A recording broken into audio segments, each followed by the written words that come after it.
ধন্যবাদ এবং স্পেশালি আমি ধন্যবাদ জানাচ্ছি হচ্ছে আমার দেশের মানুষকে, আমার দেশের দর্শককে। আপনারা জানেন যে কিছুদিন আগে তাণ্ডব একটা কুচুকরি মহল তো আছে যারা হচ্ছে সবসময় চায় যে বাংলাদেশের সিনেমাকে ধ্বংস করতে। বাংলাদেশের সিনেমা আজ যেখানে পুরো বিশ্বে ছড়িয়ে যাচ্ছে, পুরো বিশ্বে খুব সম্মানের সাথে গর্বের সাথে চলছে, সেই সময়ে এসে একটা বাজে মহল, খারাপ মহল সবসময় চায় যে আমাদের সিনেমা যেন ধ্বংস হয়ে যায়, আমরা যেন ভালো সিনেমা না বানাতে পারি। সিনেমার মাধ্যমেই তো আমাদের দেশ, আমাদের কৃষ্টি কালচার পৃথিবীময় ছড়িয়ে যাচ্ছে।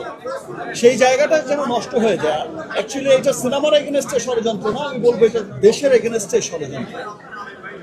আর সেই জাতি হচ্ছে সবচেয়ে উন্নত থাকে যে জাতি সাংস্কৃতিক দিক থেকে সবচেয়ে এগিয়ে যায়। আমরা আমাদের সিনেমাকে নিয়ে, আমাদের কালচার, কৃষ্টি কালচারকে নিয়ে আমরা যখন পুরো বিশ্ব ছড়িয়ে যাচ্ছি, সেই মুহূর্তেই দেখেন যে পাইরেসি করে দেয়। গতবারও আমরা বরবাদের সময় দেখেছি, এবার তো তাণ্ডবে দেখলাম যে আরো আগে পাইরেসি করে দিল। বাট আমি ধন্যবাদ জানাচ্ছি আমার দেশের মানুষকে এবং সমস্ত সিনেমা প্রেমী দর্শকদের। পাইরেসি হওয়ার পরেও এই বাজে মহলটা যেমন বোঝাতে চেয়েছে পাইরেসি হয়ে গেছে, সিনেমা আর চলবে না, সিনেমার সেল নেই, এই যে হোসেন ভাই বলছে যে পাইরেসি হওয়ার পর আরো ডিমান্ড বেড়ে গেছে।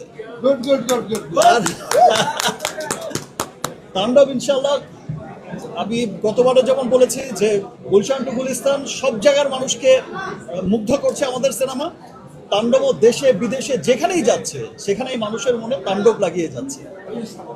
আর এই সিনেমা হলটা আমার কাছে খুব ভালো লাগে। আমি যখন এখানে আসি খুব নিজের মনে হয়, খুব আপন মনে হয়। Because number one Shakib Khan যে সিনেমাটা, যে নামটা, সেটা আসলে আমাদের হোসেন ভাই এই সিনেমা হলের মালিক, সনি স্কোয়ারের মালিক এবং হচ্ছে সনি পিকচার্সের মালিক, যার এখান থেকেই হয়েছিল আমার নাম্বার ওয়ান শাকিব খান।